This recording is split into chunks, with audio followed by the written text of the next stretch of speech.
हम भारत के नागरिक लोकतंत्र में अपनी पूर्ण आस्था रखते हुए यह शपथ लेते हैं कि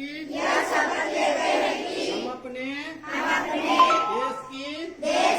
लोकतांत्रिक परंपराओं की मर्यादा को बनाए रखेंगे तथा स्वतंत्र निष्पक्ष एवं शांतिपूर्ण निर्वाचन की गरिमा को अक्षुण्ण रखते हुए निर्भीक होकर धर्म, वर्ग, जाति, समुदाय, भाषा अथवा अन्य किसी भी प्रलोभन से